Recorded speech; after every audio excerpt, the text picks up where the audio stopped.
Welcome to another beehiiv Jumpstart Your Journey webinar. I'm your host, EJ White. Tony's laughing because that's like the most energetic intro I think I've given to any of these. And Tony's the producer. He's the voice in my head. If I'm talking to myself, I'm not actually talking to myself. It's great to have you here on this beautiful Friday. I'm calling you from Brooklyn. Would love to see where people are viewing from today in the chat. Yeah, we'll wait a couple minutes for people to get in. In the meantime, we'll do some housekeeping. Tony's in the producer chair today, managing the chat. He'll be responding to questions as they pop up. He'll be pinging me to slow down and stop and take some questions if they come up. And so if you do have those questions, as we go, feel free to drop them in the chat. I see North Jersey right across the river. We got Hotlanta. My brother's down there at Georgia Tech. We got Houston, we got another New Jersey, we got Wales, we got the Welsh, got a Welsh guy, Andy, love that. The only thing I know about Wales is there's like that famous video of the guy who says like that really, really long name of that place, like really fast and very impressively in Welsh. And it's just like, it's not like a nonsense name, it's like a legitimate name, but it's just like lots of like consonants that don't typically go next to each other in English, because it's not English, it's Welsh, but that's super cool. I can't see the bottom of the chat because my camera's in the way. So Wales, UK is the last thing I can see. We need more people to drop stuff in the chat so that it pushes all the rest of the messages up and I can see past my phone. So whoever that is, I can see Michael. I'm sorry, you're cut off from my view for the time being. Yes, there it is. Thank you. See, like a lot of L's next to each other. You don't really see a lot of L's followed by G's, especially not squished between an L and a W. But that's super cool. I'm not even going to try to pronounce it. I'd get canceled, I think. So awesome. Thanks so much for joining us today. We got 20 people. I think we had 50 RSVP'd, so we're getting up to that. We're getting up to a really good place in terms of attendance, so we're going to get started. Before we jump in, I want to set the expectations of what the session is going to be about today. So these Jumpstart journeys are very like practical intensives. So we have our webinars about growth topics. We have our collaboration webinars each week with special guests who come in and can give specific feedback and advice and tactical stuff. Today, the purpose is to get you up and running with beehiiv, kind of introduced to the platform so that you are best positioned to take full advantage and succeed with the platform. So with that being said, this will really be most useful if you follow along. In the screen, you can set it up, side by side, or at least, have a way to follow along in your own account. Also, with what we're covering, we're going to go through, most of the paid features as well. And so, if you have not yet started that free trial, I don't know that we flipped a switch to kind of give it to everyone automatically quite yet. So if you did sign up on a launch plan and you have not yet started your trial, highly recommend that you do that so that you can see everything that we're gonna cover today. The last thing I'll say is that again, it's going to be super interactive. Love to get feedback and see you guys posting in the chat. While you're doing that, I would love to see kind of where people are at on their journey. If you could just post whether you're starting a new newsletter, you're migrating an existing newsletter, what your goals are. You're trying to just inform people and put more positivity out in the world. You're trying to make some money. All goals are valid. We'd love to hear that, and then kind of how many subscribers you have. So whether you're launching, just looking, or migrating, how many subscribers and what are your goals? If you drop those in the chat, will be great. We'll take a look at those and be able to understand kind of, how the ebb and the flow of the presentation should go so we can tailor this to your needs. Covered that, covered intros. I'm EJ, I'm the head of growth at beehiiv. I first employee, been there, done that.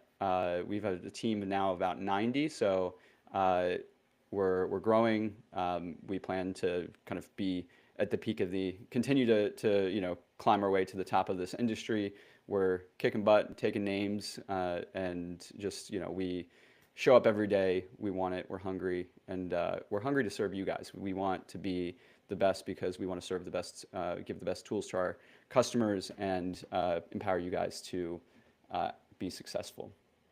Oh, and I'm a dingus. I didn't. I was waiting for the chat to move, and I realized I have to just actually scroll. So it looks like a lot of people. Sorry, Michael. That was my bad. Michael's in Seattle. That's great. We got a bunch more people. We already even have questions. We got import post from WordPress on the free plan. Yes, you can import on any plan.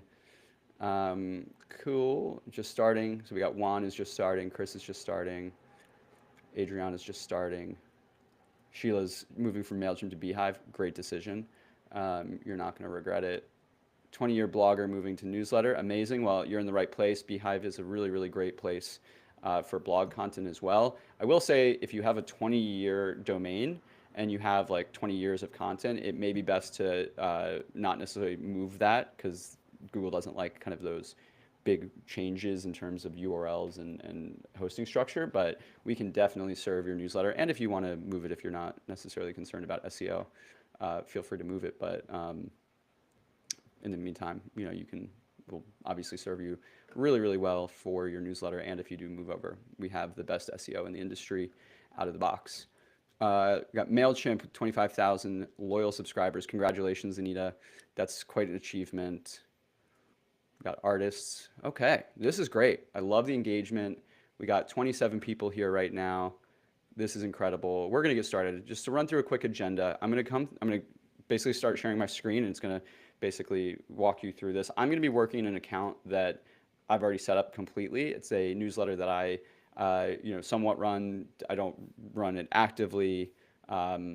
But it's got real data in the platform, and it's got all the features unlocked and everything like that. So you'll be able to see what an account looks like that has been fully configured and has sent some newsletters and has had some growth. We're going to start with the settings and making sure that like we're setting the foundation properly. We're going to go from settings into the editor. We're going to explain the different aspects of the editor.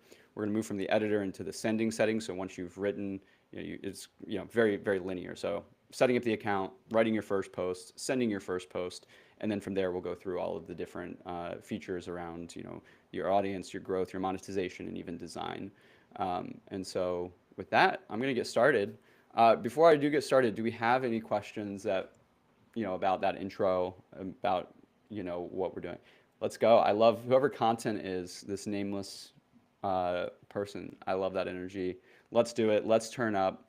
I was trying to figure out if I could like have intro music, like walk up music. Like I wanted the like the John Cena do do do do. I feel like that would be like a nice like meme like throwback when we turn it on.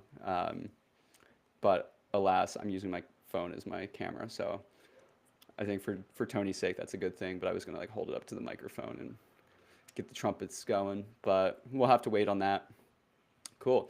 All right, we are 8 minutes in, burning daylight. We're gonna get jumping right in. So I'm gonna share my screen.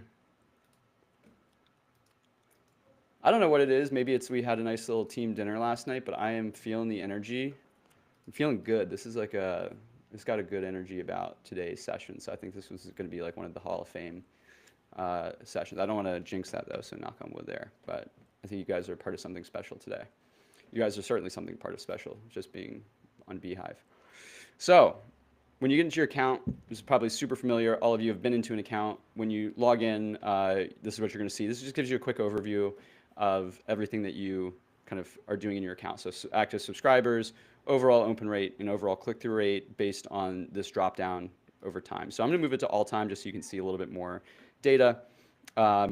But yeah, once you have some data in here, this is what this will look like. You can scroll in here to see the growth, where your growth has come from, beehiiv sources, so things that we've built that nobody else has that are driving growth, and then these are going to be other sources. So other would be like Facebook, these are Instagram ads, and these are Facebook ads. So these are coming from external sources. They're signing up on the website, as opposed to the referral program, recommendations, and magic links are all things that are part of the beehiiv special sauce growth suite. And that might be what we call it from now on. So from here, we have, you can see a quick view of your recent posts, ad opportunities that you may have waiting for you, your streak badge. Unfortunately, sad newsletter operator noises. I don't have any streak here, random resources, tutorials, and so forth. Up here, we also have these tabs where you can drill down on some of these different metrics. So audience is going to give you a view of your audience and give you these charts of audience growth over time. Engagement similarly is going to give you details around your top posts in this like very, very quick high level view. We have a bunch of different places where the analytics show up, and this is just one of them. You can sort by open rate and click-through rate just to see kind of which ones are performing best, top line metrics. And then lastly, we have our monetization view where you can currently see your your paid subscription revenue, boost revenue, and soon you'll have a chart basically layered in here for ad revenue if you choose to use the ad network. So we'll get into some of what those things mean. If you're not really quite sure what those mean at the moment, don't worry, all will be made clear in time. Before we jump into the exact settings, I'm going to show you what we're working with today. So this is a website using our old editor. I'll show you a little preview of our beta web builder. Actually, do I have a website built on that? I don't have a full website built in there yet, but we can kind of do the quick and dirty overview there. But Vacation Voyeur is the name of the newsletter that we'll be reviewing today. Again, this is the old version, the very kind of templated version of our website builder, but very snappy, very quick. If I click these buttons, it loads pretty much instantaneously. Great for SEO. Very dynamic images, classic headlines, shareable. You know, I have these different sections that are hideable or showable depending on whether you're a premium subscriber or not. We have, you know, all of the stuff, pop-ups to gather subscribers when people are reading your content. An ad, so this is like an ad placement. Again, only going to be shown to users who are free users. Paid users obviously pay for the privilege of viewing this and reading this ad-free. Very flexible in terms of visualizing all of the stuff. We have our polls here. We have embeds for all of the major social media networks that have a API for accessing posts through their platforms. So that includes Blue Sky, X, Instagram, YouTube, and TikTok. Of course, we have comments so people can engage and kind of collaborate with each other, and you can engage and work with them. The different little things that are going to keep users on the site continue engaging through these keep readings, and then obviously a natural footer. So let's give you an idea of kind of what, you know, a fully fleshed out design along with some content might look like. And with that, we'll get started. We'll jump back into the dashboard and go to settings. So from the top, when you have an account, we have, you know, a little bit of a structure that is worth talking about. So when you create an account, you will automatically have a workspace that owns your initial publication, and this workspace is where additional publications, if you create more than one, will live. And so it's kind of like the umbrella organization that, you know, owns these newsletters. And so with that, there are specific settings that you can modify here. So your workspace name, typically the name of like the company. So in this case, this is like a freelance entity that I used to operate. Global footer, and then these are all of the newsletters that are part of this specific workspace. From here, we can go and we can add users to the team. So with just an email, you can set permission levels, so you can add them to a workspace or a specific publication. You can give them one of three roles: admin, member, or contributor. The specific permissions are defined here, but essentially contributor is the most restrictive. They can write posts, they can draft and, you know, basically write emails, but they can't send them or access any personal data. Members have access to all functionality except for admin permissions up here, and then admins have access to billing, exporting data, integrations, and adding team members. So you can do those at a publication level, or you can do it at the workspace level. Obviously, the workspace level is a bit more expansive. An admin for the workspace, for example, would be the highest level of permission that owners have by default. When you're ready to upgrade your plan, you'll come to this billing section. We're going to show you last payment, next payment, when that's happening, what your tier is. You're going to just click here to upgrade when you're ready. You'll have a modal that pops up that allows you to choose which plan is right for you based on your subscribers and the desired features. And if you ever need to update your billing info, you can do so here. Lastly, for those who are a little bit more technical, maybe running larger newsletters, maybe like our folks who might be integrating beehiiv with a third-party platform like a WordPress site, we have a very, very full functional API that you can plug into either directly if you're a developer or through no-code tools like Make and Zapier. Those API keys can be created here, and then you can find the required publication IDs down here. API version 2 is the current one. Version 1 is deprecated. We should probably make a note of that. All of our documentation for these different tools notes that you should use version 2. I'm just saying it right now that version 2 is the one that matters. From there, we get into the specifics of your newsletter. This is more of the exciting part. So general info, pretty straightforward. I'm not going to patronize you guys. You got publication name, your description, your logos, default thumbnail. This is what's going to show up by default if you don't set a manual thumbnail. Content tags just describe your newsletter, help us sort you when you're doing recommendations or when we're provisioning ad opportunities. Default time zone, obviously where you live. Default button text for the subscribe buttons. You can edit this to your, whatever you want it to be once you're in the design kind of section, but this will just be the default. We do also have the ability to kind of make your content more private. So say you're building this for a PTA or you're building this for a business where you're doing investor updates and you don't want anybody in the world to be able to see this content. You can turn on this private publication toggle, and that will mean only people who are on the list, on the subscriber list, will be able to view this content, and nobody else will be able to subscribe. If you want people to be able to request approval, meaning they submit their email but they don't see any content until they're approved, you would check this button. And that means that they're going to show up in a state where you have to manually check a button that says, yes, allow this person to see the content. Otherwise, they're going to completely just get a screen that says this is a private publication. You don't have access to it.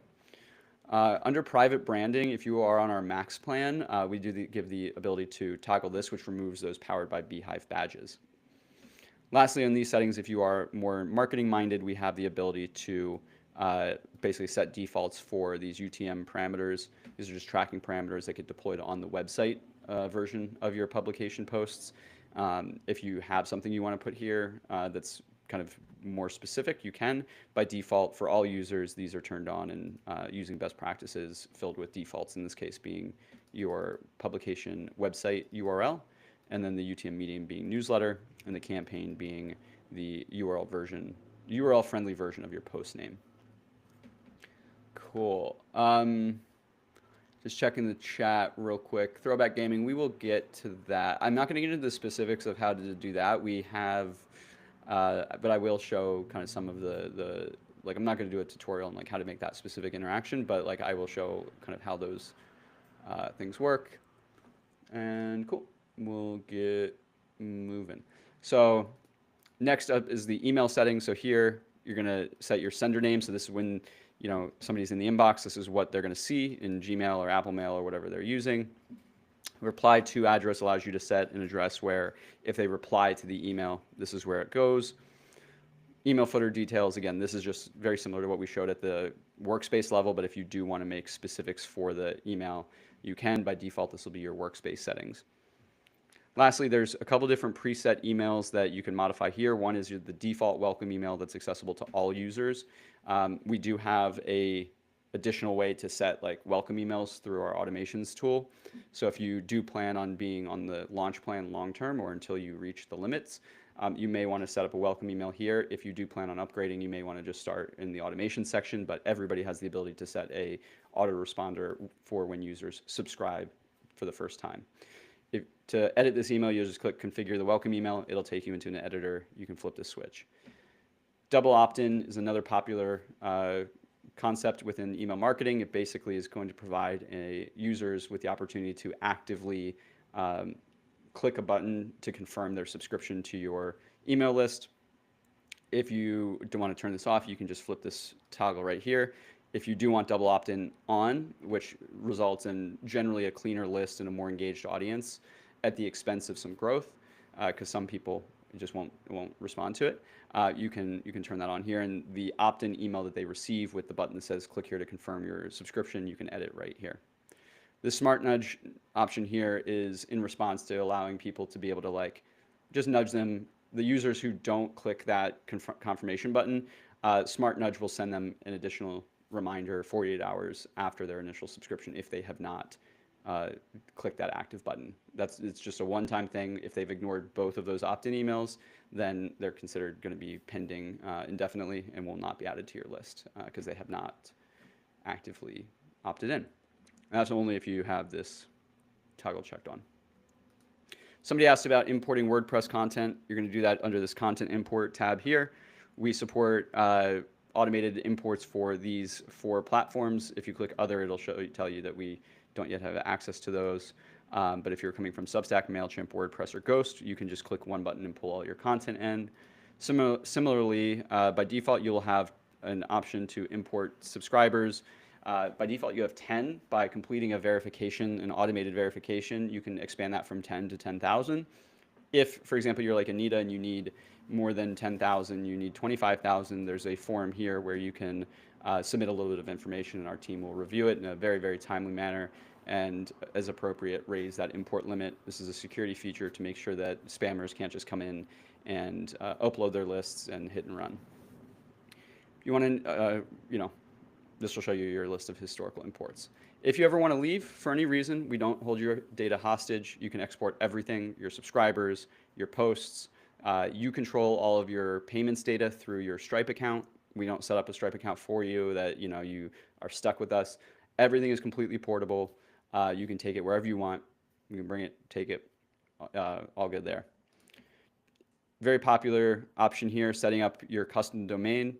We actually have a really, really cool automated feature that once you put in the domains that you want, for these custom domains, we have a tool that we've partnered with that will literally, like with one click, you just SSO into your hosting provider, like GoDaddy or Squarespace or whoever, and we will set all of those DNS records for you with just a couple clicks. So just follow the instructions on the screen, and this process is really done for you. This is a very popular section. Tony, if you can drop in our documentation for custom domains, just in case there's anything that people have questions about. Our documentation here is really, really comprehensive because, again, this is one of the areas that people have the most questions about. And up until about 3 or 4 months ago, this was a manual process, and so we had very, very good documentation on how users could do this manually. Now the documentation is very much overkill because 90% of it's done through this automated tool. Cool. Moving on to webhooks. Again, if you are a development-minded person working with Make or Zapier, you may want to set up webhooks to further connect your beehiiv account to other platforms. API allows you to reach into your beehiiv account and read data. Webhooks allow your beehiiv account to push data to other places. So, for example, this webhook that's set up when a user subscribes, beehiiv will ping whatever that external endpoint is. This is a feature of our paid plans. API is on our free plan. So just as you set up this, if you integrate this, just know, have that awareness. Payment accounts, once you start working with things like boosts or premium subscriptions or ad network, you'll be able to manage your Stripe payment accounts and your Stripe accounts here. And then if you have content that you want to share with your users via an RSS feed, we do generate RSS feeds that you can share. If you turn this on, by default, it'll show up on your website. Otherwise, you can copy this URL and you can send it to whoever wants to access your content via RSS. Our Max plan also contains a feature to pull in data from an RSS feed and basically auto-populate your content within the editor. And you'll set up those RSS feeds here. So very popular use case for big like enterprise level news companies, where if you're publishing your news to one website and an RSS feed, they basically pipe those news stories to their newsletter, so they don't have to obviously recreate those formats in both places. That's not the only use case. There's a bunch, but if RSS to content is something you need, that's where the settings are. So this moves through quick overview of the settings, and this will be very, very par for the course for the rest of this presentation. I don't spend a lot of time on each section. It's more to orient folks with where everything is. I don't know personally what everybody's interested in and where people might have challenges. So the idea here is basically, go through everything, and folks who are interested and have, questions or have, I wonder where this feature is, they can basically latch on and say, okay, cool, I know now where that feature is, and I can go find it and work with it in the future. I know I'm going really, really quickly. It's also because we usually run out of time with these because there's a lot to cover. But I'm going to take a pause, take a breath, grab some water, take a sip of my espresso. If you have any questions and you want to drop them in the chat, or maybe Tony can look at the Q&A and see if there's any questions that are relevant for me to cover now. And to that point, Tony, if there are ones that I will cover with the editor, or features, we can save those. But if there's anything that's relevant to what I've shared, I'm happy to take a little bit of a pause and answer some questions.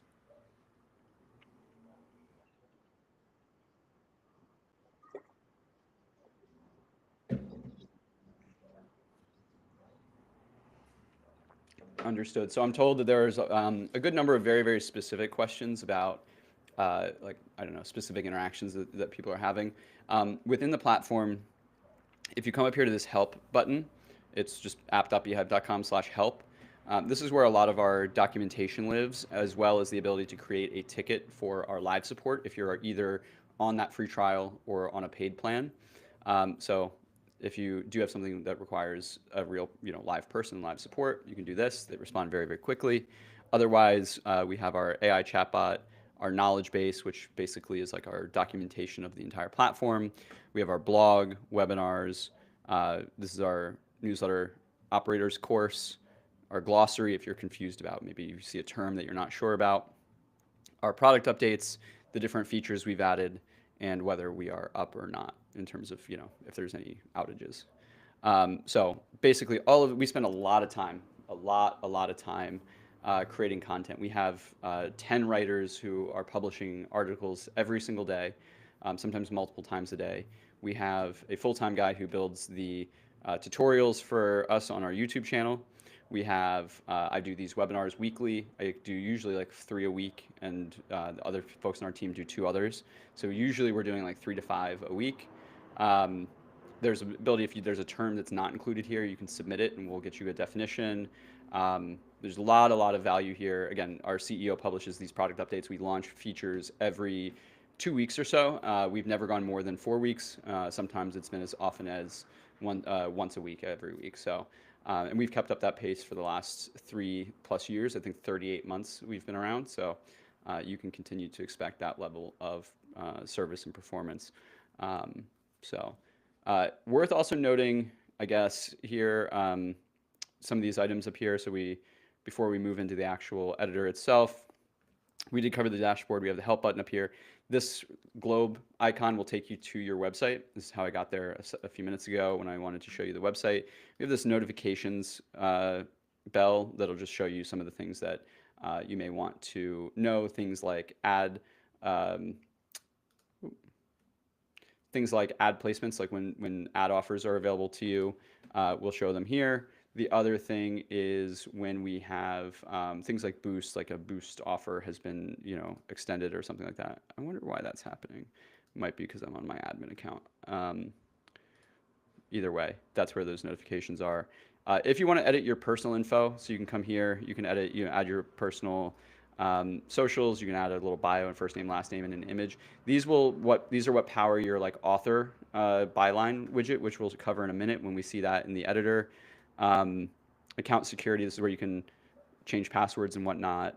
Notification preferences, if you do want to turn off the emails that we send based on the different things that are happening in your account. Again, quick links to these learning tutorials, visiting your site, logging out, and you guys won't have that. That's only for me. Cool. We'll get into Wallet when we cover the paid features. Lastly, if you do love beehiiv and you end up loving beehiiv, we do have a referral program where we will share 50% of commissions for 12 months on any customer you send us. Those users receive the people you refer receive that 30-day free trial, as well as 20% off if they upgrade. They get 20% off for 3 months. And this is just kind of the base offer. When you go, you start off on the launch tier, you go from bronze to silver to gold. On our gold tier, you can actually earn up to 60% of that revenue for a year. So really, really lucrative referral program if that's your thing. If you end up liking beehiiv, there's ways that you can subsidize either the cost or even make some money by spreading the good word. We're getting ahead of ourselves, though. Let's get you into the publishing mood before we talk about sharing beehiiv. So when you go to write a post, there's a couple ways you can get in here. So from the dashboard, you can just click Start Writing, or if you have a template set up, you can click here to start from a template. I'm going to start from a template because it is what, there's a couple that I've set up here. So if I click on that, it's just going to create a new post that's going to be pre-filled with the content that I have saved into my template. If I were to not do a template, if I just came here and said start writing from a blank post, my editor is going to be completely empty. So just to give you guys, I want to be able to cover all of the different widgets we have. I'm going to start from a template. We're going to use this default 2.1 template. I just named it default 2.1. You can name it whatever you want. Don't worry, this error is just because there was an ad that was saved within this template and it's saying that that ad is no longer valid, which is true. So when you get into a new post, you're going to see basically this experience. You're going to have your space for your title. This is what's going to show up on the website. This is also going to be the default for your subject line. You can always change it. The subtitle is going to be empty, but this is where you can add a subtitle. It's going to show up beneath the header. And this is what's going to be the default for your preview text. And then you're going to have the author, which is going to be just the default user who is starting the post. To the left here, you'll see these eyeballs. These just indicate visibility settings. So if you click on any of them, it'll show you what the visibility setting is set to. In this case, we're saying it's showing an email is turned on. So it means that we're going to show this title in the email. So I'll say this is a title. This is a subtitle. And we're actually going to switch this visibility from off to on. So very, very simple. If I hit the preview button, it's going to pull up this view that allows me to see what the newsletter looks like in real time. So in this case, I have the desktop version here. This is a title. This is a subtitle. I have the mobile version here. This is my profile. This is that byline I was referencing in those author settings. And so if I click this, it'll take me to my Twitter account. The other place those show up is there's like an authors tab on your website that you can deploy if you want to have like a gallery of all of your authors. Either way, you can see that, with that email, you can see those headlines. Usually for my posts, I'll hide those. So I'm actually going to hide all three. So I'll turn those visibility settings off. And there's a reason why I'm going into the visibility, because visibility, there's actually much deeper stuff we can do with this. But now you can see that those, because they're off, we're hiding them in the post. Cool. So if I want to add a thumbnail that'll show up on the website, custom thumbnail, I can do so here. I can I can upload from the gallery, or I can upload a new one. I'm just going to use this one that I used on a past post that shows up there. And then this one is going to be your content tags. So content tags aid in discovery. We deploy pages as well as filters for this. So say I wanted to, somebody comes to my site and they want to search for all of my posts about yachts, they can filter by yachts because I've tagged this post with the yacht content tag.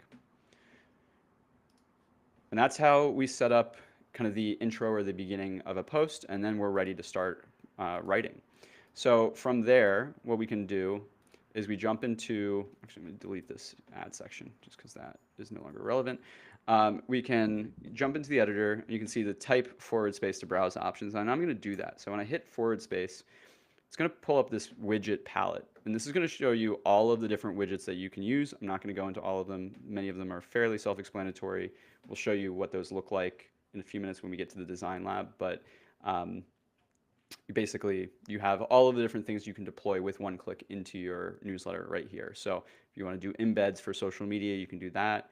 If you have an advertisement, with one click you can drop the ad in. If you have your referral program set up, you can drop in the referral program with one click, and so forth. So play around with these headings. Obviously, you're going to drop in bigger headings as opposed to body text or paragraph text.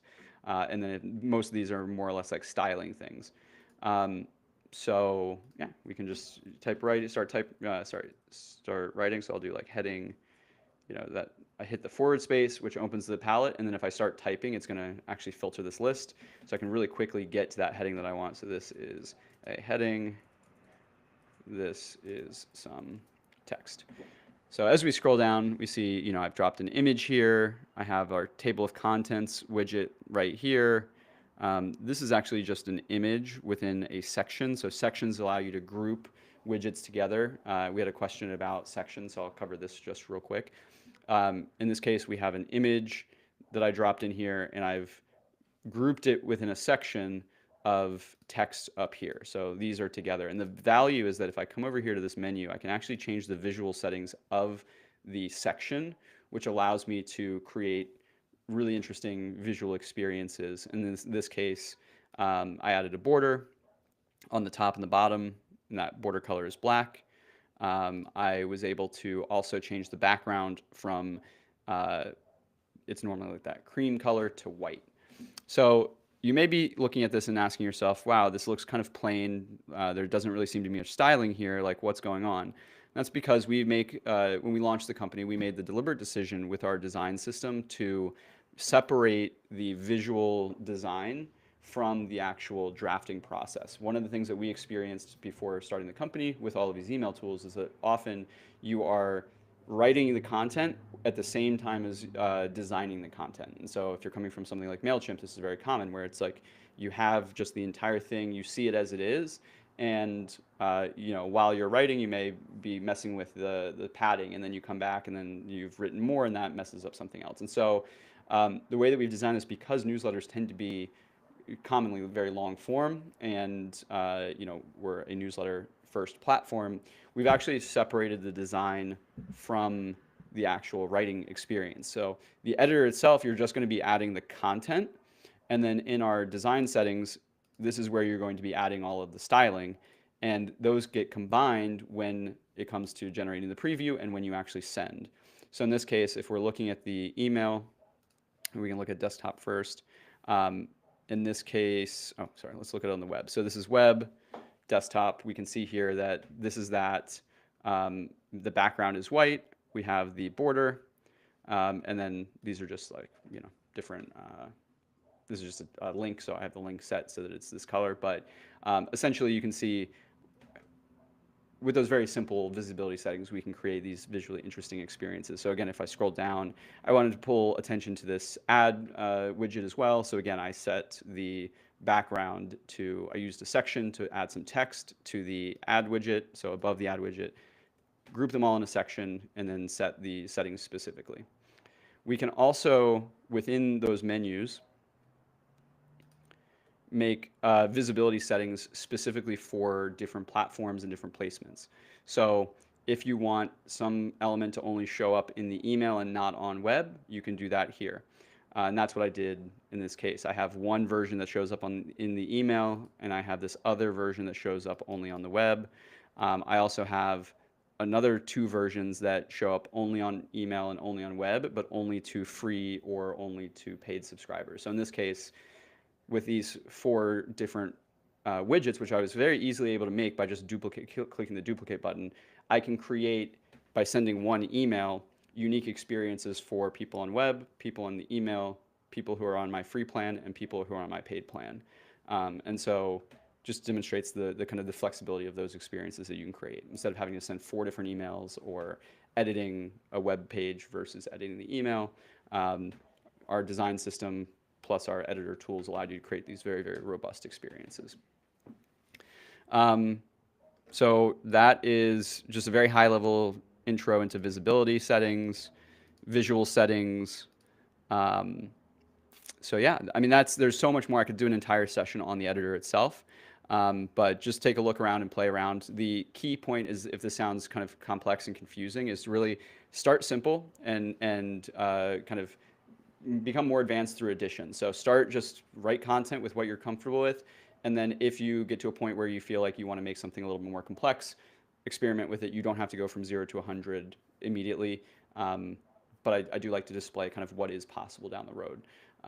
It is incredibly flexible. There are pretty much no designs that we can't replicate through either a combination of the design lab itself, which we'll cover in a few minutes, and the editor inside the platform.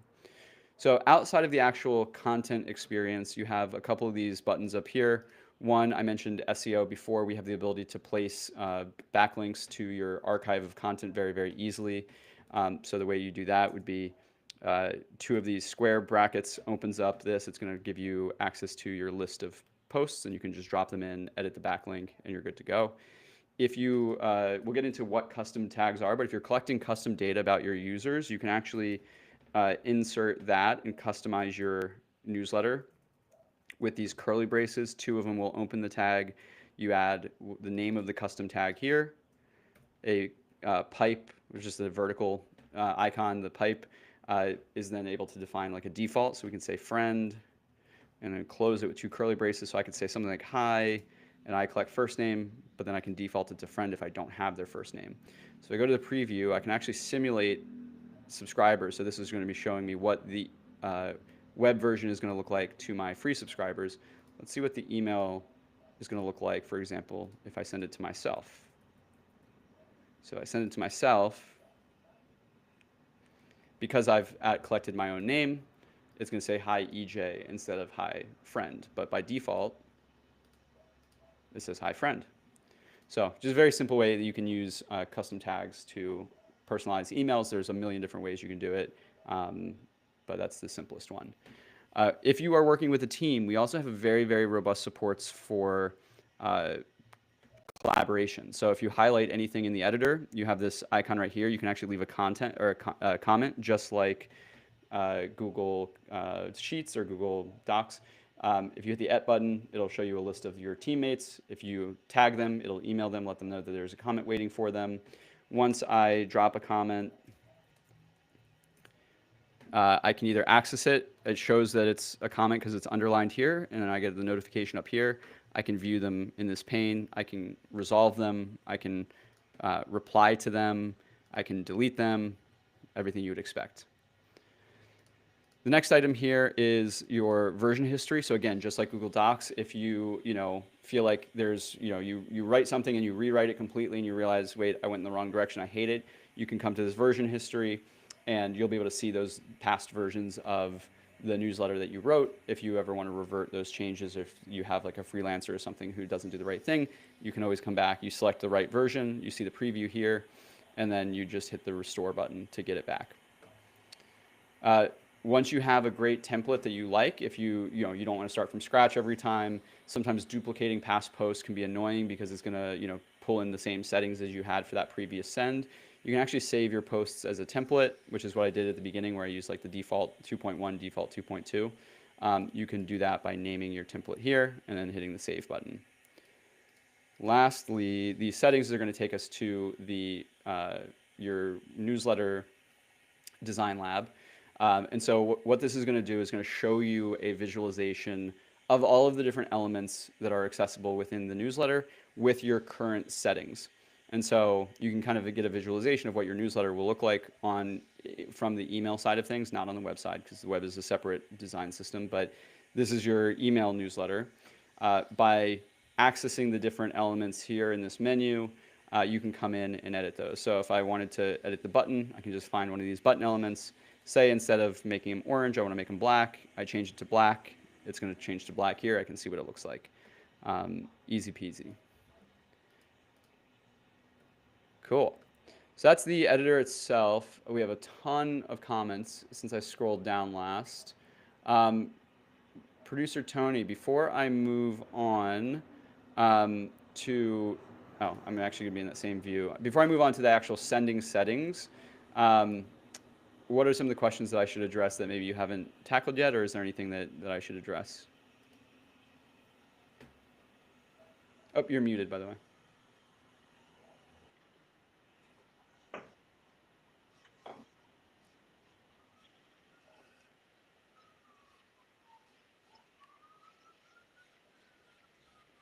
What kind of permissions?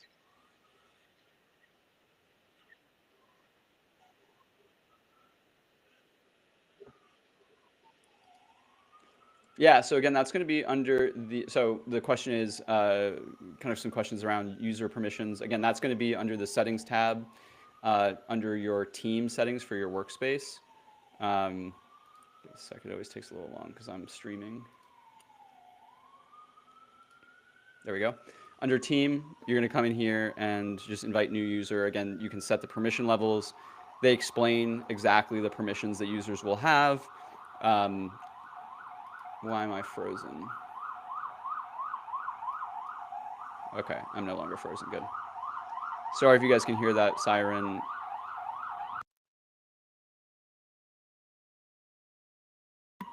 It's the worst. All right.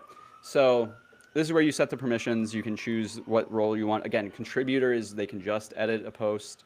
Member is going to have access to all the features. Admin is going to have access to billing and adding team members. and so forth.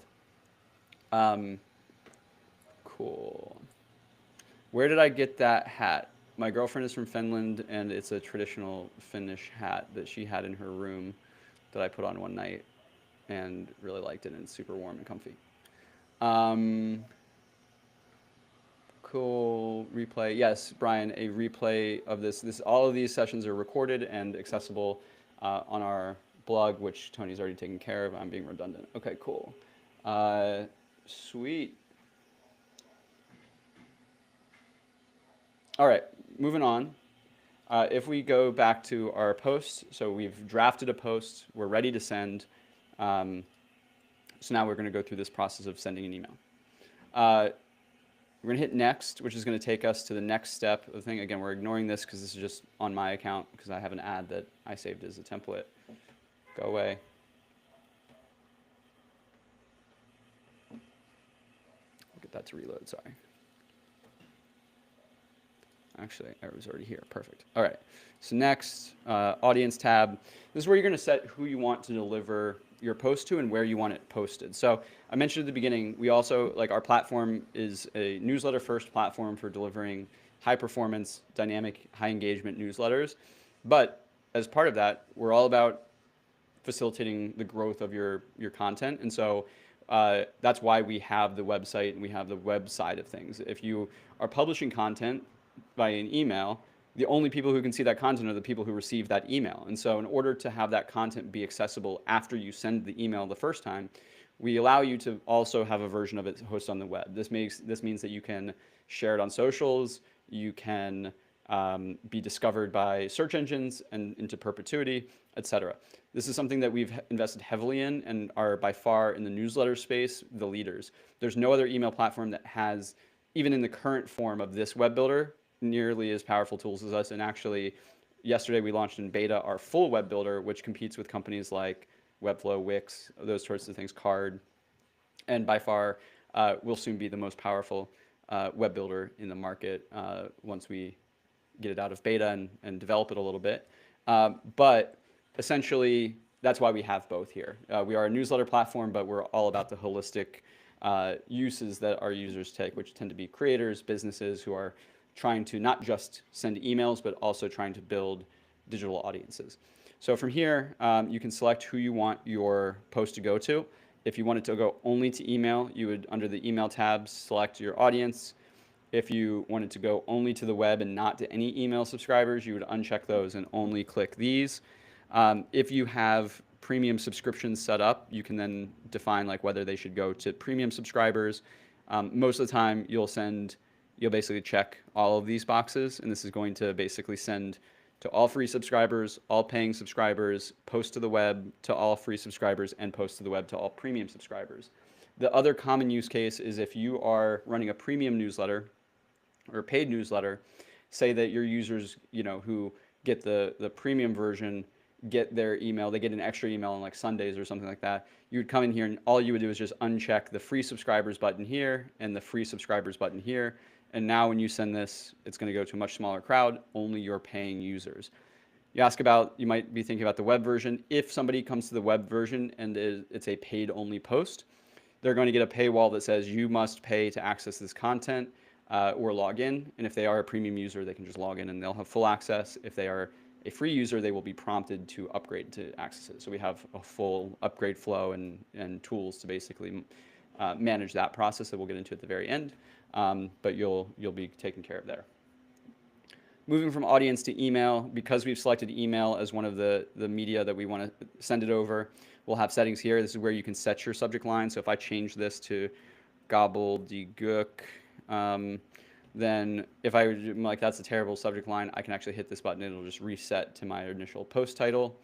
I can also run A/B tests. So say this is a title and like this is not a title, Borat style. You can do that, and this is going to send both versions to your audience. It's going to figure out which one's the more engaging one by open rate, and then it's going to send, after this time period goes over, it's going to send the winning version to the remaining percentage. So in this case, after 1 hour, it's going to look at whichever one performed better, and it's going to send the winner to the remaining 90% of your list.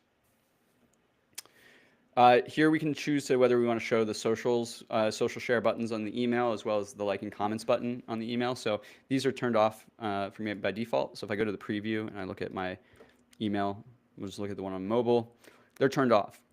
But if I come in here and turn them on, again, you can do this yourself. They're going to show up here. So these are the like, comment, and then social share buttons up here. And these are not your, kind of important, these are not your icons. These are, if a user clicks this, it's going to take them to their Facebook account or their X account. So it doesn't matter whether you've added these accounts to your profile. These are just going to show up because they're the ones that allow a one-click, clickable share. So we'll turn those back off. Oh, one thing that sometimes comes up, we cover this a lot when we have Connor join us, who's our onboarding support specialist. If you are just starting out and you haven't posted a post yet, you may go to your website and you basically can only access like a screen that just says like, welcome, like sign up, basically. It has your name, your description, and a sign up form. And no matter what you do, if you go to like your main URL, it's always going to redirect you back to that subscribe URL. So the difference here being like, this is my main URL, and then this is like the subscribe URL. By default, it would like always kind of redirect you here. That's because you don't have a post published yet. As soon as you post your first post to the web, it will, you don't have to show this let me read it first button, but it will then allow people to go directly to the archive. But some people ask that question, especially in the beginning. They're like, I can't get to my main URL. It's always redirecting me. So there's that. All right, so moving from the email settings to the web settings, and that web settings is what triggered that in my mind. You can edit your post URL. So if you're SEO minded or you want something that looks aesthetic, you can change the slug here to whatever you want it to be. This is the post thumbnail. You can change it if you want. The pop-up, you can set these settings globally in terms of the advanced email capture and comments, but say you don't have the global setting for pop-ups turned on, but you want this specific post to have pop-ups, you can set that. If you have a global setting for pop-ups, but you don't want this one to have one, you can turn it to none. And then gated is a third version where when they hit the page, they're not going to be able to read the post until they submit their email. So it's almost like a paywall, but it's just asking them for an email. It's not requiring them to pay or anything like that. Similarly, you can set your comment settings here. You can allow all subscribers to comment, only paid ones. You can hide them completely, or if they get out of hand, you can lock them. Here are the SEO settings. You can change your meta title, meta description, see what it's going to look like in the search engine. We also allow you to customize separately the open graph and basically the Twitter tags that allow you to customize what it's going to look like on social. So if you are optimizing for search engine optimization, like usually is done kind of in a very specific purview of like trying to target a specific keyword, but like social tends to work better if it's a little bit mysterious or clickbaity. And so you may want to have your search engine optimized title set here, but then you can also set something that's going to play a little bit more on engagement for social down here, and you can see what those posts are going to look like. Lastly, if you don't want to, by default, all of your posts are going to show up in the archive, which is right here. If you don't want your post to show up on the archive, you can select to hide it from the feed. This is going to still be accessible via the URL, so you could send it to someone, they can access it directly, but it will not show up on the archive feed.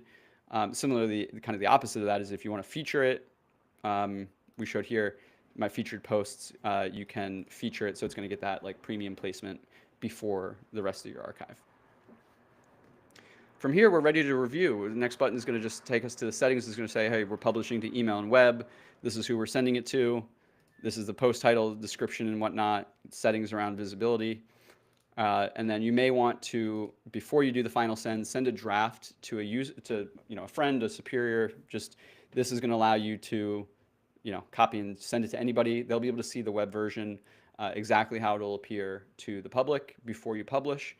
And then if you want to send a test version to yourself or again to any of those people who might care, you can enter their email here and it'll send a test version of the exact version of what the email will look like. Again, if you want to, by default, it's just going to be your kind of the default version. So that means like referral links are not going to have like the dynamic individual user referrals in there. But again, if you wanted to like, for example, show somebody what it's going to look like for a specific subscriber, you can do what's called simulation. So in this case, that test email is going to be filled with my personal information. So all of the links will work. It's going to say hi EJ instead of hi friend, etc. So assuming all of those tests pass and that you're good to go, you'd hit schedule, and that's going to pull up the screen. If you have, I don't know I don't actually know why it's not showing up for this one, but usually what'll show up is like a graph that shows like your history of sending, and shows you when like the best time to send by engagement is, so you can use that. Again, my account's sometimes kind of weird because one, I have like 30,000 publications and I have like a bunch of admin settings. But anyway, you can schedule it if you want. You can set a date in the future, time, whatever, or you can just hit publish now, and it'll publish it in this moment. So I think that's it. We're moving along nice and quickly. We're at 55 minutes, and I did a nice extended intro, and we have moved through the settings. We've moved through setting up a post and going through your sending settings. I see some questions here. Chris, I think, was answered by Tony.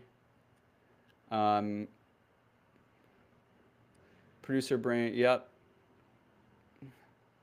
Cool, we got that taken care of. And then Sydney Raz, what is this? Let me just move this over for a second so I can see that. Okay, thanks. Okay. Cool. Tony, any other questions that I should address that might be further up in the chat that you haven't gotten to before we move on to the features?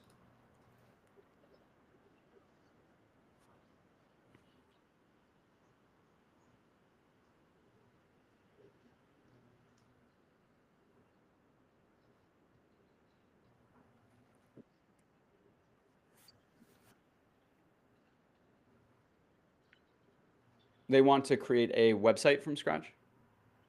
Yeah, you can do that now in the beta. So right now, one of the features of our Max plan is beta access to tools. So I'm not going to get super into how to design these websites now, but I can show you kind of what these settings look like. So you can start kind of from a template of like these three themes. You don't have to stick with them. You can always start from scratch. I think when we launch to the public, we'll have like a blank option. But essentially, you click there, you set your basics. These are all being pulled in from my existing account. You can pick your fonts. And then this is the web builder, truly completely flexible. We have these default pages that are built into the platform. Some of these are live by default, and some of them, actually, I don't think most of them are live by default, but you can click on any of them and you can see what they look like, edit them. And then, of course, if you want to create completely brand new pages, you can come in here and do that. And this is what the kind of design experience.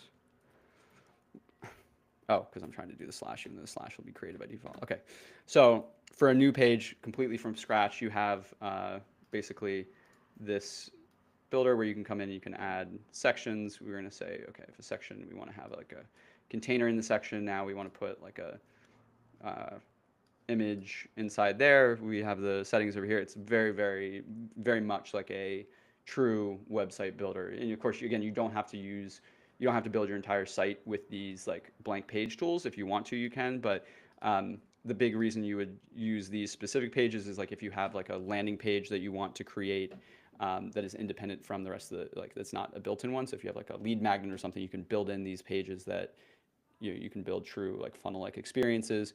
You can even choose specific pages to hide the nav bar. So like a lot of times with a funnel, you might not want to show like the navigation bar because it can take people out of the funnel. You can even hide it if you want. So incredibly flexible.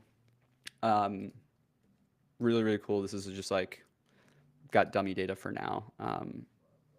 Because it just like wants to show like what this could look like. But once if I turned off the dummy data, it would pull in my own data. But this is just one of the templates. But again, all of this is flexible. If I don't want this headline, I can just delete and the headline's gone. Command Z, undo, brings it back. Super user friendly. Can see what it's going to look like on mobile, desktop. This is just going to be included in the paid plans. Right now it's on our max plan for beta, like I said, but like this is not going to be like an extra upsell or fee. You basically get an entire web builder that's going to be on par with anything else that's out there included in your beehiiv plan. So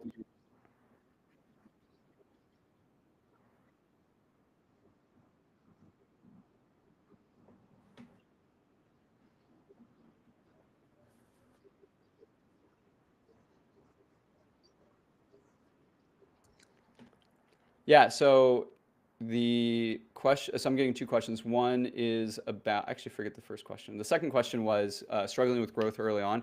I'd actually recommend people check out one of our growth webinars.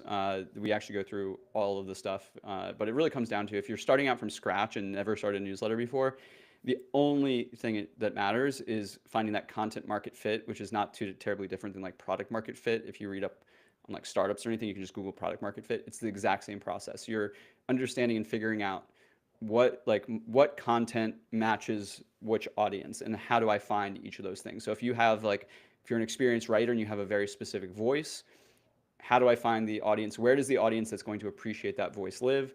If you know who you want to target, creating the content that's going to resonate with that audience. You'll find when you have that product market fit, that content market fit, you'll know that you have it because you will start growing organically without having to really do much aside from publish and maybe share on those specific channels, maybe on social where those people hang out. But you're going to get the feedback that this is incredible. People are going to love it and not be able to help but share it. It's a very simple piece of advice. It's very hard to execute on because, of course, if everyone could just create great content that was going to just explode, the bar would just be that much higher. We'd have to have content that was really above the noise. And so in the beginning, that is literally the only thing. And so we recommend publishing consistently and often so you can collect that feedback. Publishing on social so you can really understand what your audience wants to hear about and kind of refining that voice. But all of that advice goes into much more depth in some of our growth webinars. We have one called Growth Secrets, I believe. I might have changed the title, but maybe Tony can drop that in the chat. I have a question from Xavier.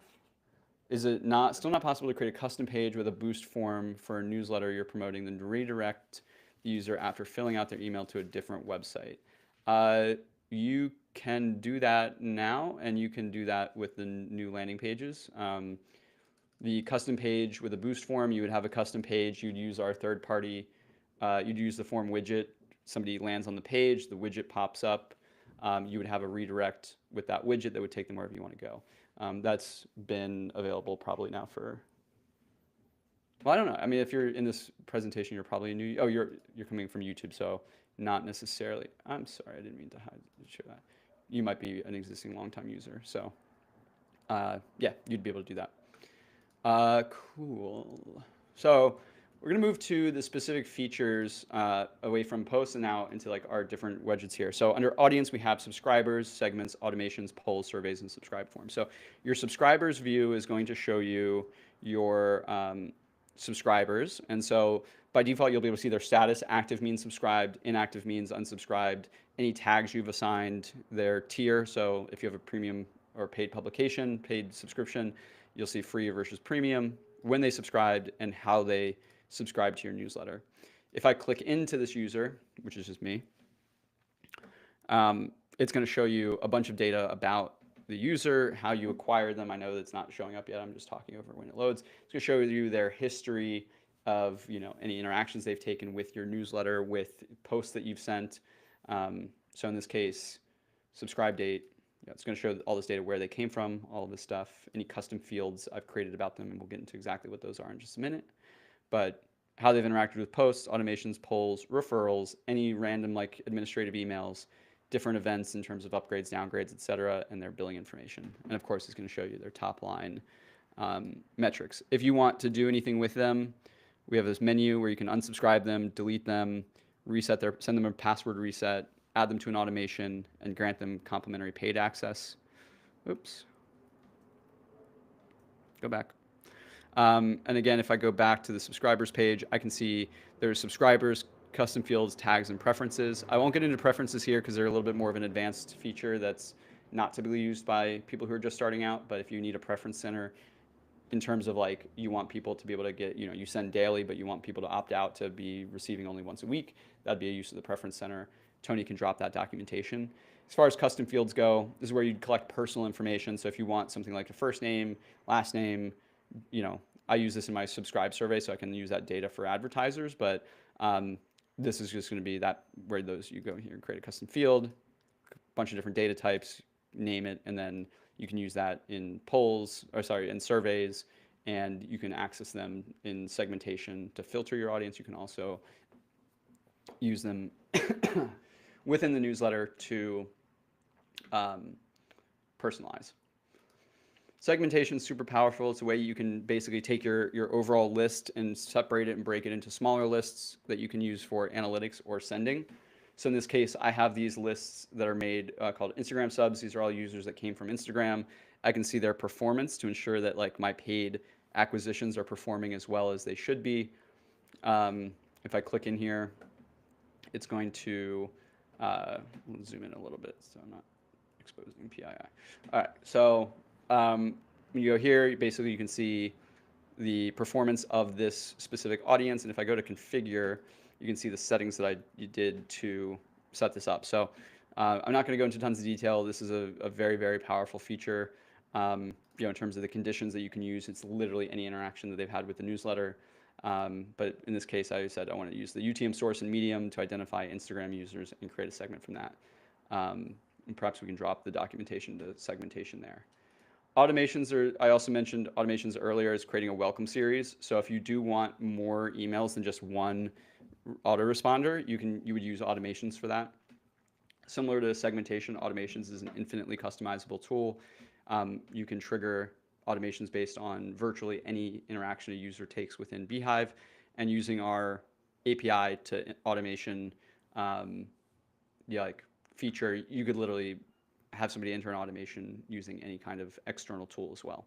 In this case, very simple. When they sign up, they're going to immediately receive this email, and then we could add a time delay of X days, and then you can add another email here. Actually, I've already added the other email here. So time delay, these are just inactive. That's why they're all gray. Wait 3 days, send an email. Wait another 2 days, check a true or false statement, and then based on whether the conditions are going to go down a different path. Again, very, very advanced, very powerful tool. We have a ton of documentation, ton of videos about this for specific use cases. I'm happy to answer specific questions, but sometimes it can get very, very specific, kind of in the weeds around the specific use cases that someone might have. Awesome. So polls, I showed this in the email itself, but are great ways to both collect feedback around the quality and satisfaction of a newsletter, which helps you refine and make your newsletter better. You can see here that I have these questions when I send out a post and collecting feedback. You can see the posts in which I've used that poll and then the results here. You can also use a different type of poll. These are completely flexible. When you create a new poll, it can literally be any question, any answers. I just use these for like customer satisfaction assessment. But, and this is going to be what's called a survey poll. Wait, I don't actually think we call it a survey poll because we have something called surveys. What do we call it? Oh, poll style, default, what do we call it? Voting poll. So this is going to be a voting poll. The other type of poll we have is called a trivia poll. The voting poll will literally just show those different bar histograms of like what people have chosen. The trivia style poll is different in that you have a correct answer, and if somebody clicks the right answer, it's going to say, great, you chose the correct answer. And if they didn't choose the right answer, it's going to say, no, this wasn't the right answer. This was the right answer. So provide some engagement, ways to make your newsletter a little bit more interactive. One of my favorite features, and I think one of the most kind of underrated, underutilized features, there are so many benefits to using polls, between getting satisfaction and knowing what content resonates, using them to perhaps ask what kind of content users want to read more about or hear more about, or what type of lead magnets they should make. You can kind of deploy those. The ability to basically drive more engagement and better placement in the inbox, because users clicking these polls shows inboxes that they're engaging with your content, which means you're going to show up in their main inbox more often. Creates engagement with the user so they feel like they're part of the story. And among all of these benefits, you can also share these results really easily. So it's like, say you're taking some sort of voting poll, you can then go to social media and I click that share results button. So if I go to any of these platforms, I can just Command V to paste it, and it's going to give me this like Wordle style breakdown of like the results. And so you can create social media content that is completely unique to your newsletter. So literally anybody who's publishing a newsletter, I recommend that they use polls in every single post. And if they're not, they're leaving money on the table. Surveys are our kind of type of form. So I have this survey set up within my user subscribe flow, So as soon as a user subscribes to the newsletter, they're going to be taken to the subscribe survey, which is going to ask them a couple questions. In this case, if I click into the survey, it'll take a second to show up as it loads, but it's going to ask them a series of questions. What's your first name? What gender do you identify as? What's your dream vacation destination? And so I use those three things. I use name to personalize. I use gender for ad reasons so that I can basically share with advertisers the breakdown in gender disparity. And then I use the where's your dream vacation destination as a way to connect and like basically understand what to write about, because then I know that if I write about certain content, it's going to get engagement because people have asked for it. One of the coolest uses of this I've seen is my boss runs a newsletter called Big Desk Energy.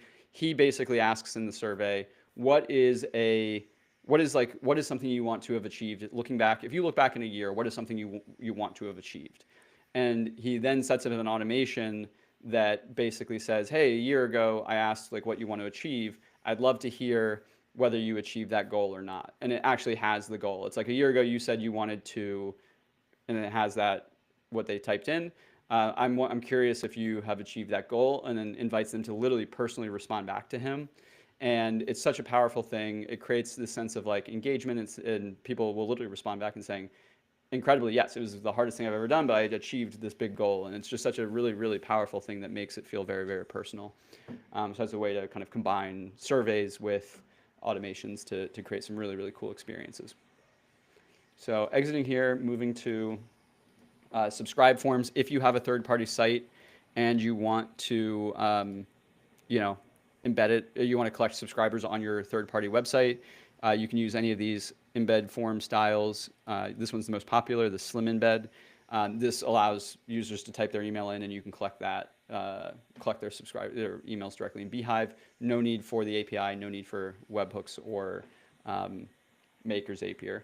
I do recommend, if you do set this up on a third-party site, deploy this attribution tracking script through something like Google Tag Manager, so that when a user submits their information, we can collect their UTM parameters like organic Google, so we can see they came from a search engine, or if they came from an ad or something like that, we can collect all that, but you have to have the attribution tracking script set up. Moving from audience to our growth features, referral program is a tool that we launched with. This allows you to very, very quickly and easily set up a rewards program for people who refer and spread the word of your newsletter. In this case, I have a 4-tier referral program set up with 1, 3, 10, and 20 referral milestones. If I click into, I'll show you what it looks like live. So if I come to, actually, I got to do a preview of one of these. Cool. So I come to this published post, and if I go to the overview, I think the overview is that's the web audience, right? No, this is the email version. So you can see this is my referral program widget here. So, just saying, hey, share the newsletter. You have 0 referrals. I've deployed this in a custom way. Let me actually go back to this post. Let's go here.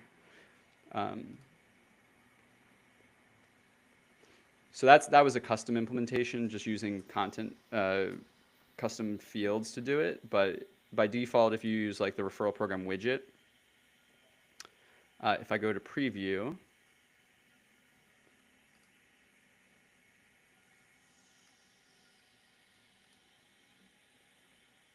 let's see.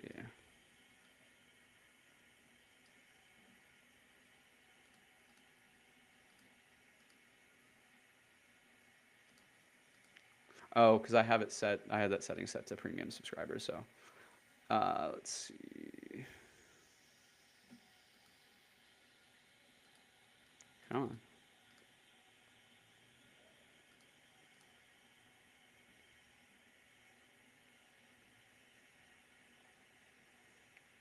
That's weird. Oh, because it's showing to a premium subscriber. That's weird. Okay. Anyway, we'll go back here. I don't want to. There's something going on with the way that I set the visibility settings. I don't want to troubleshoot that right now.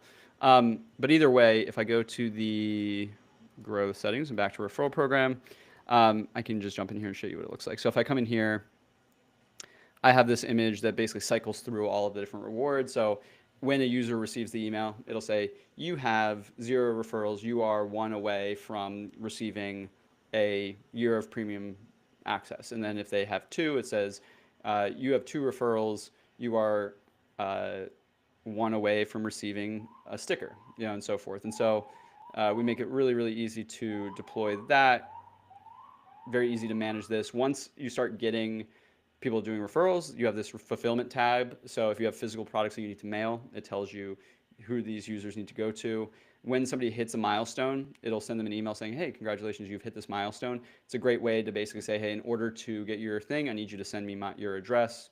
Either you can collect that through a survey form through the platform, or you can collect it through like a Google Sheet or something like that. If it's a digital product, you can deliver it directly in that autoresponder email. And we have all the tracking and visualization of like the leaderboard and how much growth has come from the referral program and so forth.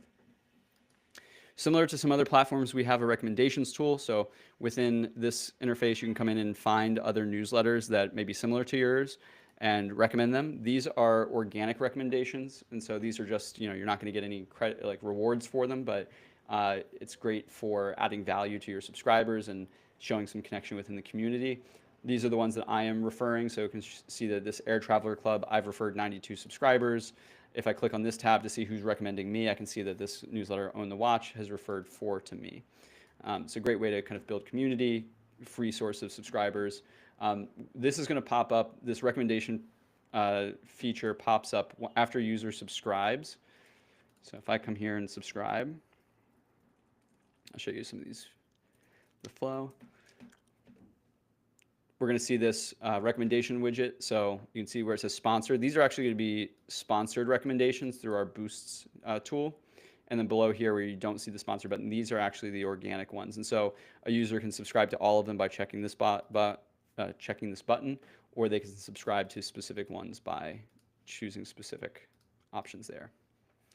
Magic links are ways you can do collaborations outside of beehiiv itself. These links will basically, if they're placed in a partner publication, so say somebody is on, you're working with somebody who's using Constant Contact, you could give them this link, and when they put it into their newsletter, their recipients, if they click the link, are going to automatically be subscribed to your newsletter. They're going to get a confirmation saying, hey, you've been subscribed. But it's a super, super easy way to run collaboration and promotions with other folks that you may come across. Boosts are that tool that I just showed you a second ago. I'm actually not going to show much from this angle, but essentially, if you want to grow your newsletter, you can use Boosts to do so. Basically, we run this marketplace where you create an offer, you set the exact cost per subscriber that you want to pay. So say you're willing to pay $1.50, you create that offer, and it goes into our marketplace, and people who are getting, have related traffic or have audiences that they want to monetize, they will apply to that offer to basically be able to boost your publication. And so every time they send you a subscriber that ends up being engaged and active in your newsletter, you will pay them for that subscriber, but you're paying a set cost per subscriber. So this is in contrast to something if you were to go to like Facebook ads and you put $100 in, there's no guarantee that you get any subscribers, much less, $1.50 each. If the subscriber turns out to be, illegitimate, or if they don't engage with your newsletter, we will refund you those funds. So that means like there's a probationary period where if they join your newsletter, but then like they've just opened none of them, you don't pay for that subscriber. So incredibly, incredibly powerful feature that is like just, what most of the people who are growing really, really quickly use, because it is incredibly, you can plan around it. There's no other platform in the market that will literally refund you if the conversion goals are not hit. Cool. So moving into our monetization features. Well, before we jump to that, I usually handle that last. I want to show the our analysis suite. So under Analyze, we have a very, very powerful analytics suite. This is, again, part of our paid plan because it is so comprehensive. But if analytics are your jam, you can come in here and really see every bit about the growth of your newsletter and where your subscribers are coming from, how they're interacting with your newsletter, where your best subscribers can be found, the performance of specific channels and how they contribute to your newsletter as a whole, where people are coming from, where people and who is subscribing to or unsubscribing or subscribing to your premium subscriptions. All of this data is fully exportable. You can plug it into tools like Looker, or you can use your own visualization tool if you're reporting for either yourself or a client or a partner or something like that. We also have these different cohort analysis tools, which show these like waterfall tables of how your users either have engaged with your newsletter over time. So active means just to have clicked on a link within a month or opened an email within a month, and then click-through rate cohort analysis. You can see basically by cohort the click-through rate of the users that you're acquiring. So again, this data is a little bit funky because I haven't been running it super actively, but I can see like the click-through rate from users over time as they start, as they've joined my newsletter. So people from, again, this is going to be a little bit confusing because I don't have like consistent cohorts, but first X days click-through rate by conversion source. So,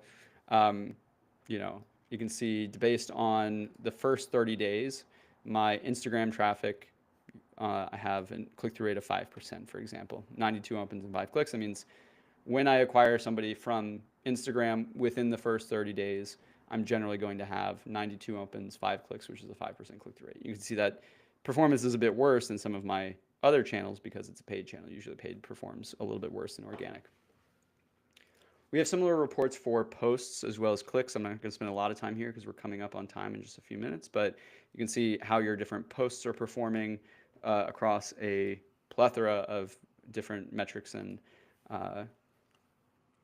dimensions. So you can see email performance, web performance, posts by date, posts by content tag, etc. And then if you are running advertisers outside of our network, a lot of times people have to report on clicks.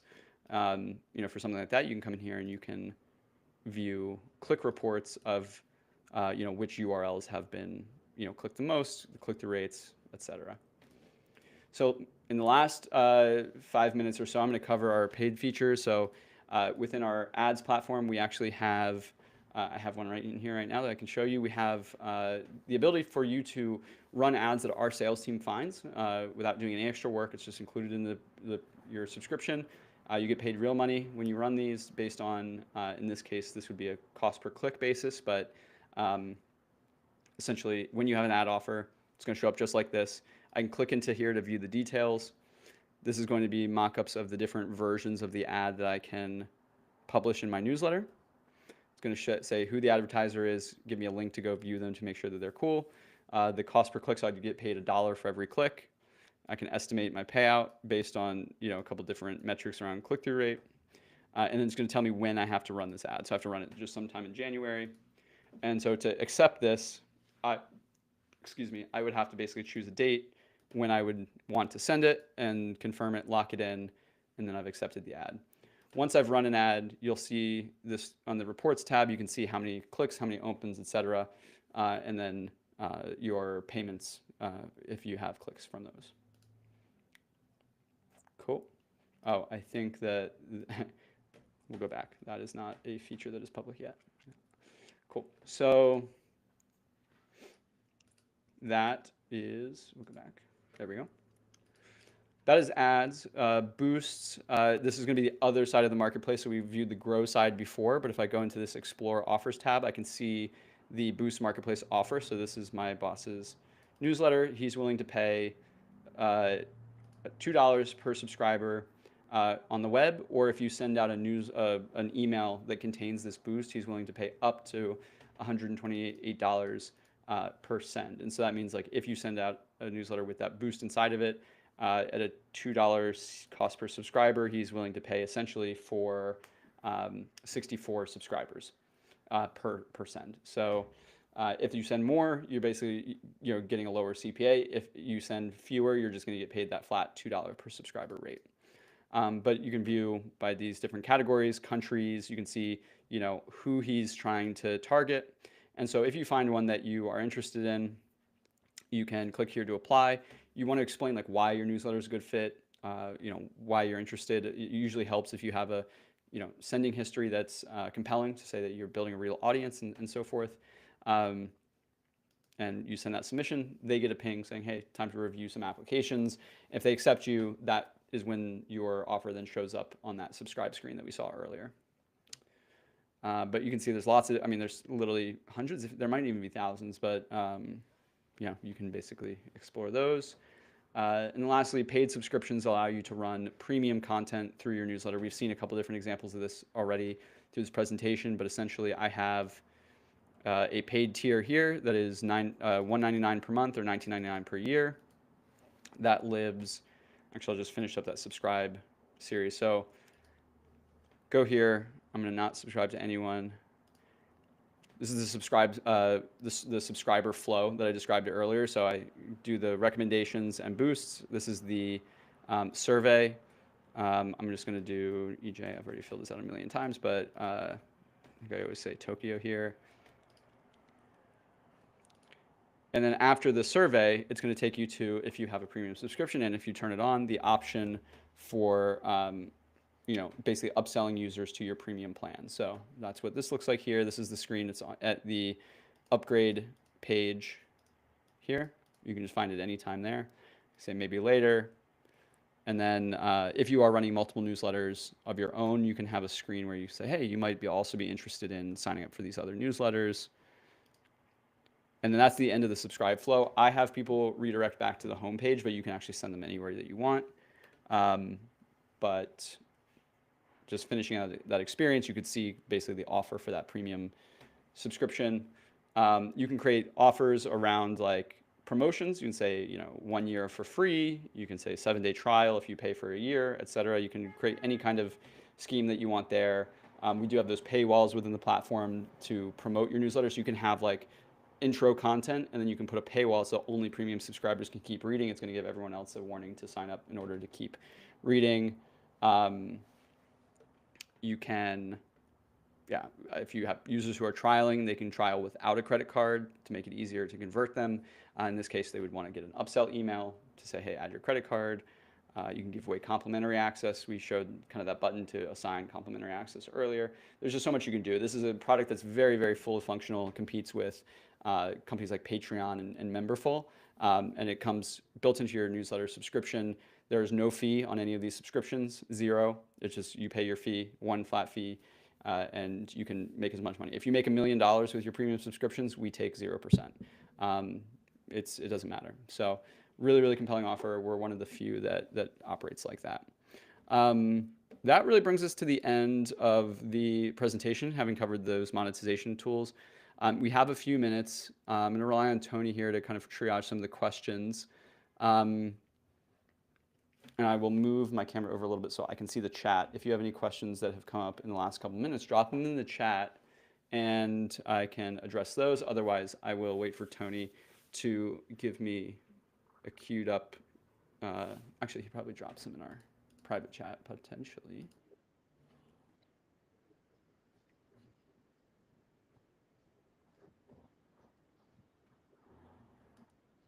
Okay.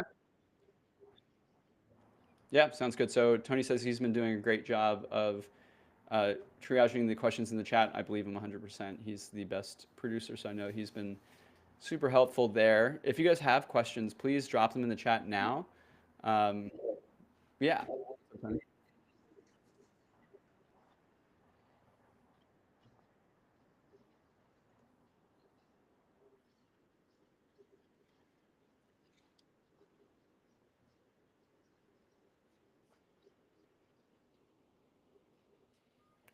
So it's possible to make, is it possible to make the funnel to social to custom page?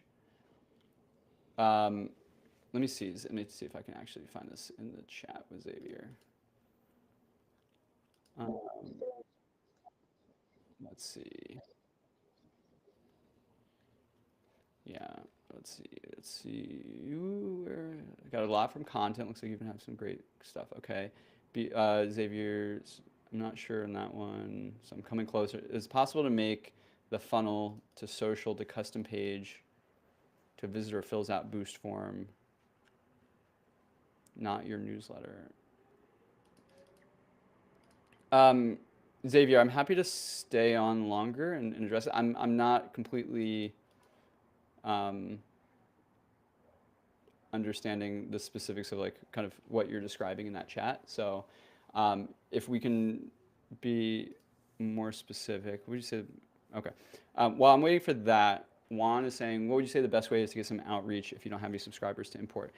So I would watch one of our webinars on growth and basically address that. If you don't have any subscribers to import, and you're starting out from scratch, your goal is really refining your content approach so that you're creating content that people find irresistible and that they basically can't help but not share, whether that's with coworkers, whether it's with their family. All comes down to the type of content you're creating. But when you reach that level of content market fit, people will share your newsletter, and you won't be able to stop them. It's just like they will just like feel compelled to because the content will speak to them. That's when you know you've reached that content market fit and are ready to scale. Until that's happening, your only goal is to basically find and keep on working on your craft and refining your approach, testing, iterating until you reach that point.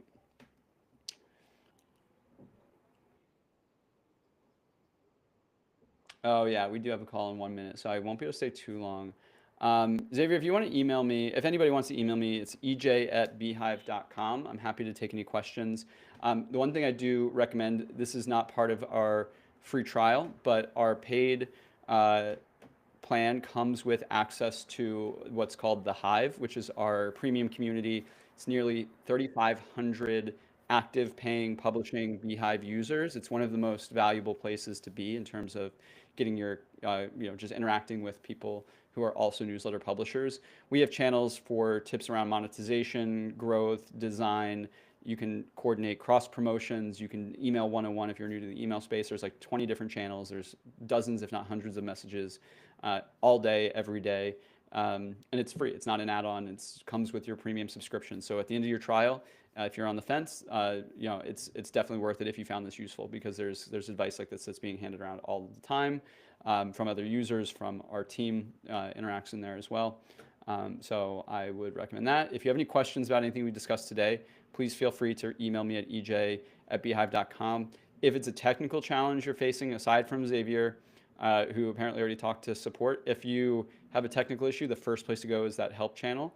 I'm just going to refer you there if you email me with like technical issues. But if there's something that's more, I don't know, if it's something that's relevant to, something else, like, I don't know off the top of my head what, but like, if you upgrade and aren't added to the, Hive for some reason, obviously reach out in that case.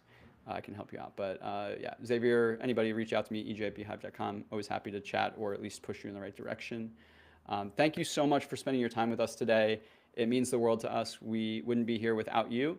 We're so appreciative that you would spend your time on this earth working with our platform and our tool. It's not lost on us. We take that very, very seriously, and it's what gets us out of bed each day to build the best platform on earth. So we are beholden to you, open to any feedback that you ever have about the product, about the tools, about our approach. We want to hear it all. I want to give a big thanks to Tony, who's been impersonating me in the chat and answering all those great questions, dropping resources. He's the best. Another great, example of a the beehiiv culture, quintessential beehiiv man. So he's laughing and it's making me laugh. So thank you so much. If you're reviewing this recording in the future, past EJ appreciates you too, and future EJ also appreciates you. So I hope you just always are full of appreciation and abundance, and we can't wait to see what you build. Have a great Friday. Have a safe weekend, and yeah, see you soon. Bye.